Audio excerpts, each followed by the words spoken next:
Hello வணக்கம் அனைவருக்கும் guys. Day 6 and டே 7 இந்த வாரத்தோட முடிக்க போகிறோம். ஸோ கடன்னு ஓகே படிப்போம். சண்டே ரிவிஷன் டெஸ்ட் இருக்குது, மறந்துடாதீங்க. ஐட்டினரன்ட் அப்படின்னா moving from one place to another, ஒரு இடத்துலேருந்து இன்னொரு இடத்துக்கு போகிறது தான் ஐட்டினரன்ட். சரியா? ஐட்டினரன்ட் டீச்சர் அப்படின்பாங்க. அப்படின்னா என்ன அர்த்தம்னா, ஒரு இடத்துல இருந்து இன்னொரு இடத்துக்கு ட்ராவல் பண்ணிகிட்டே இருப்பாங்க. வாண்டரிங் அப்படிங்கிற மாதிரி ஒரு வார்த்தை. வாண்டரிங்னா ரேண்டமாக மூவ் பண்ணுறது. சரியா? வாண்டரிங்க்கு இதுக்கு டிஃப்ரென்ஸ் இருக்குது. ரேண்டமாக சும்மா எங்கே போவோன்னு தெரியாமல் போகிறது தான் வாண்டரிங். சரியா? ஐட்டினரன்னா ஸ்பெசிஃபிக் லொக்கேஷன் தெரியும், எங்கேருந்து எங்கே போகிறாங்கன்னு தெரியும், அது ஐட்டினரன்ட். அஃபீஷியஸ்னா டாமினேட்டிங், நெகட்டிவான வார்த்தை. சரியா? ஆஃபீஸில் நடக்கிறது அப்படின்னு ஞாபகம் வச்சுக்கணும். ஆஃபீஸில் என்ன பண்ணுவாங்க, எல்லாரும் நம்மளை டாமினேட் பண்ணுவாங்க. எக்ஸாம்பிளுக்கு சொல்கிறேன். Officious dominating. சரியா? Itinerant moving from place to place. கேத்தலிக்னா யூனிவர்சல். சரியா? கேத்தலிக் அப்படின்னா universal. She is a novelist who is catholic in her interest. அவங்க ஒரு நாவலிஸ்ட்டு, அவங்களோட இன்ட்ரெஸ்டில் எப்படி இருப்பாங்க அப்படின்னா கேத்தலிக்காக இருப்பாங்க. கேத்தலிக்னா யூனிவர்சல், எம்ப்ரேசிங் எவ்ரி திங், எல்லாத்தையுமே ஏற்றுக்குருவாங்க, எல்லாத்தையுமே அக்செப்ட் பண்ணிப்பாங்க. அதுக்கு பேர் தான் கேத்தலிக். சரியா? irascible, easily angered or provoked. டக்குன்னு கோவப்படுத்திடலாம். இரிட்டேட்டிங்காக இருக்குது, நம்மளுக்கு இரிட்டேட்டிங்காக இருந்துச்சுன்னா நம்ம என்ன பண்ணுவோம், டக்குன்னு யாராவது ஏதாவது சொன்னாங்கன்னா ஈஸியாக கோவம் வந்துடும். ஸோ அந்த இரிட்டேட்டிங் அப்படிங்கிற வார்த்தை கூட சேர்ந்து வர்றது தான் irascible. So itinerant moving from place to place. அஃபீஷியஸ்னா டாமினேட்டிங். கேத்தலிக்னா யூனிவர்சல். irascible அப்படின்னா ஈஸிலி ஆங்கர்ட் ஆர் ப்ரொவோக்ட். மாரிபண்ட்னா மார்னாலே டையிங் சம்மந்தப்பட்டது. சரி? அதனால மார்ச்சுவரி. மேன் இஸ் மார்டல் அப்படிங்கிற வார்த்தைலாம் இருக்கு. மாரிபண்ட்னா death related. The new film is a shot in the arm. Shot in the ஆர்ம்னா ஒரு என்கரேஜ்மெண்ட். எதுக்கு? மாரிபண்ட் ஜான்ராக்கு. மாரிபண்ட் ஜான்ரானா மாரிபண்ட் டைப் ஆஃப் சாவு சம்பந்தமாக ஃபோக்கஸ் பண்ணக்கூடிய ஃபில்ம்ஸ். இந்த பாலா எடுப்பார்ல ஃபில்ம்ஸ், அந்த மாதிரி ஃபில்ம்ஸு மாரிபண்ட் ஜான்ரா. மெட்டமார்ஃபோசிஸ்னா ஒரு சேஞ்ச். சரிங்களா? மெட்டமார்ஃபோசிஸ். கேட்டர்பில்லர்ஸ் பட்டர்ஃப்ளையாக மாறுறது பார்த்தீங்களா, அதுக்கு பேர் தான் மெட்டமார்ஃபோசிஸ். இது நவுனு. இதை வேர்ப் ஃபார்மில் எழுதுவாங்க. சேஞ்ச் அப்படிங்கிறது வித்தியாசமாக மாறுறது. மெட்டமார்ஃபோசைஸ்.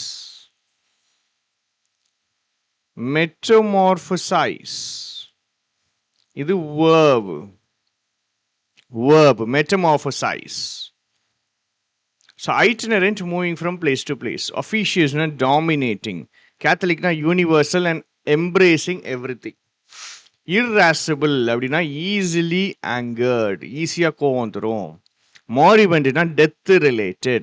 Metamorphosis na a change. Decorum behaving politely in a social situation. So social situationல ப்ராப்பராக பிஹேவ் பண்ணுறதுக்கு பேர் தான் decorum. Having decorum, behaving politely இன் அ social situation. Decorum. So decorum maintain பண்ணுறாங்கன்னா கரெக்டாக சொசைட்டியில் ப்ராப்பராக இப்போது 10 பேர் நடுவில் இருக்கோம்னா எப்படி நடந்து போவோம், அதுதான் டெக்கோரம். சரிங்களா? It was important to maintain decorum இந்த கவுன்சில் சேம்பர். கவுன்சில் சேம்பரில் உட்காந்துருக்கோம்னா இப்படி உட்காந்துருக்கணும், இப்படி பேசணும், இப்படி செய்யணும், அதுதான் decorum. So first, itinerant moving from place to place. Officious is dominating. Catholic na universal, ella embracing everything. Irascible, irritated, easily angered. Moribund na death related. Metamorphosis is change. Decorum na the social behavior, behaving politely, proper social behavior. அதுக்கு பேர் தான் என்னது அப்படின்னா decorum. Haunted house அப்படின்னா என்னது? an attraction or amusement park. எந்த விஷயத்தை வந்துட்டு மக்கள் அதிகமாக அந்த விஷயத்தை பற்றி பேசுகிறாங்க, இட் இஸ் அன் ஹாண்டட் ஹவுஸ்னா பேய் வீடு. ஆக்சுவலாக ஹாண்டட் ஹவுஸ்னா பேய் வீடு. ஸோ ஒரு அட்ராக்ஷன் இல்லை ஒரு அம்யூஸ்மெண்ட் பார்க்கையும் என்னன்னு சொல்கிறாங்க? ஹாண்டட் ஹவுஸ்ன்னு சொல்கிறாங்க. சரிங்களா?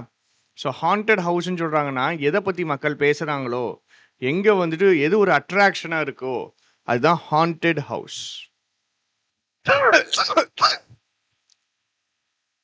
ஸோ ஹாண்டட் ஹவுஸ்னா பேய் வீடு, சரிங்களா? பேய் வீடு. ஸோ அந்த பேய் வீடுனா அதை பற்றி பேசுவாங்க.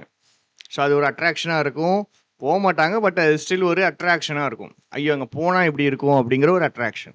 Inside joke. இன்சைடு ஜோக்னா என்னது? Piece of humour. ஃபர்ஸ்ட் அதோட ஜோக் தான், which is based on people sharing an experience. ஒரு எக்ஸ்பீரியன்ஸை ஷேர் பண்ணுறதை பேஸ் பண்ணி நம்ம அடிக்கிற ஜோக் தான் என்னது? Inside joke. இந்த கான்டெக்ஸ்ட்டுக்கு வெளியே இருக்கிறவங்களுக்கு இது புரியாது, சரிங்களா? இந்த கான்டெக்ஸ்ட்டுக்கு வெளியே இருக்கிறவங்களுக்கு இது புரியாது. இன்சைடு ஜோக் அப்படின்னு என்ன அர்த்தம்? ஒரு பர்டிகுலர் குரூப் ஆஃப் மக்களுக்கு மட்டும் தான் புரியும், மற்றவங்களுக்கு புரியாது அப்படிங்கிறது தான் என்னது? Inside joke. ஃபார் எக்ஸாம்பிள் நான் சொல்கிறேன், கிளாஸை சொல்லுவேன், ஹோம்ஒர்க் முடிக்கல அப்படின்னா, ஒரு ஜோக்கு கிடையாது, ஜோக்கு மாதிரி. ஹோம்ஒர்க் முடிக்கலைன்னா நான் தண்டனை கொடுக்க மாட்டேன், நான் பனிஷ் பண்ண மாட்டேன், நான் பனிஷ் பண்ண மாட்டேன், ஐபிபிஎஸ்காரர் பனிஷ் பண்ணுவார். கடவுள் தண்டிப்பார்லாம் கிடையாது, ஐபிபிஎஸ்காரர் பனிஷ் பண்ணுவார். எப்படி? ரிசல்ட்டில் வெளிப்பட்டுரும். ஸோ ஐபிபிஎஸ்காரன் தான் பனிஷ் பண்ணுவான். ஹோம்ஒர்க் முடிக்கலைன்னா நான் பனிஷ் பண்ண மாட்டேன், ஐபிபிஎஸ்காரன் தான் பனிஷ் பண்ணுவான் அப்படின்னு நான் சொல்கிறேன்னா, இது ஒரு இன்சைடு ஜோக். இது யாருக்கு? பேங்கிங் ஸ்டூடெண்ட்ஸுக்கு தான் புரியும். பேங்கிங்க்கு வெளியே இருக்கிற ஸ்டூடெண்ட்ஸுக்கோ இல்லை மற்ற ஜென்ரல் மக்களுக்கோ புரியாது. இதுக்கு பேர் தான் இன்சைடு ஜோக்.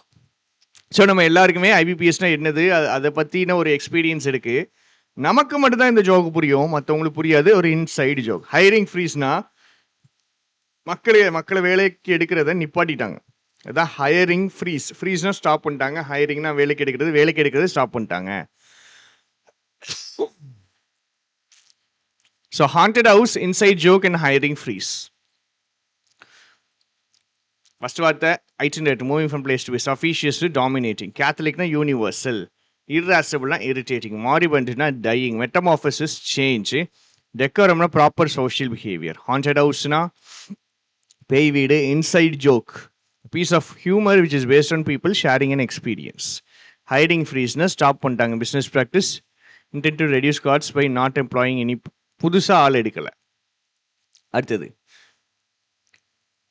பின்னாடி இருந்து போகாமல் விவிட் இமேஜினேஷன். விவிட்னா லைவ்லி, பயங்கரமாக யோசிக்கக்கூடிய, எக்ஸைட்டிங் இமேஜஸ் அண்ட் ஐடியாஸை யோசிக்கக்கூடிய ஒரு எபிலிட்டி தான் விவிட் இமேஜினேஷன், சரிங்களா? பயங்கரமாக யோசிக்கிறாங்க, நல்ல நல்ல ஆர்டிஸ்டிக்காக எக்ஸைட்டிங்காக இமேஜஸை ஐடியாஸை யோசிக்கிறாங்கன்னா அதான் விவிட் இமேஜினேஷன் இருக்குன்ட்டு. ஃபடிடடினா புது விஷயங்கள் ட்ரை பண்ண மாட்டாங்க, அவங்க தான் fuddy duddy. Someone who is unwilling to try new things. புதுசு ட்ரை பண்ணாத ஒருத்தங்க தான் ஃபடிடடி, சரியா? அடுத்தது too smart for her own good. Too smart for her own good அப்படின்னா ரொம்ப ஸ்மார்ட்டாக இருக்காங்க. டூங்கிறது நெகட்டிவ். ஸ்மார்ட்டாக இருக்காங்க, பயங்கரமாக ஸ்மார்ட்டாக இருக்காங்க, ஆனால் அது மற்றவங்களுக்கு ஒரு இரிட்டேட் ஆகிற அளவுக்கு பண்ணுறாங்க. சில பேர்லாம் ரொம்ப திமுறுத்தனமாக நடந்துக்குவாங்க, அவ்வளோ ஸ்மார்ட்டாக இருப்பாங்க. நாலேஜ் இருக்கிறதுனால அந்த நாலேஜ் அவங்கள ஆரகண்ட்டாக மாற்றிடும். ஸோ அதுக்கு பேர் தான் arrogant people who are proud of their knowledge. அதான் too smart for her own good, சரியா? Too smart for her own good. Jovie loves proving how much she knows. எவ்வளோ தெரியும்ட்டு ப்ரூவ் பண்ணுறது அவங்களுக்கு ரொம்ப பிடிக்குமா. She is too smart for her own good. இப்போ annoyingly proud of intelligence or knowledge. ஃபடிடடினா புதுசு ட்ரை பண்ண மாட்டாங்க. விவிட் இமேஜினேஷனா கிளியரான ஒரு ability to think. Itinerant is moving from place to place. Officious, dominating. Catholic, universal, accepting everything. Irascible, easily provoked or angered. Moribund, dying. Death related. Metamorphosis is change. Decorum, behaving properly, politely in a social situation. Haunted house na பேய் வீடு. Inside ஜோக்னா இந்த குரூப்பில் இருக்கவங்களுக்கு மட்டும்தான் புரியும். Hiring ஃப்ரீஸ்னா புது ஆட்கள் எடுக்காமல் நிப்பாட்டுறது தான் hiring freeze. Too smart for her own good. பயங்கர ப்ரௌடு, பயங்கரமாக ஆரகண்ட்டாக இருக்காங்க இன்டெலிஜென்ஸ்னால. ஃபடிடடினா புதுசு ட்ரை பண்ண மாட்டாங்க. விவிட் இமேஜினேஷனா பயங்கரமாக யோசிக்கக்கூடிய ஒருத்தவங்க தான் vivid imagination. Today 6 also is over. Class எப்படி இருக்குன்னு கமெண்ட் பண்ணுங்கள். தேங்க்யூ, டாட்டா, பை பாய்.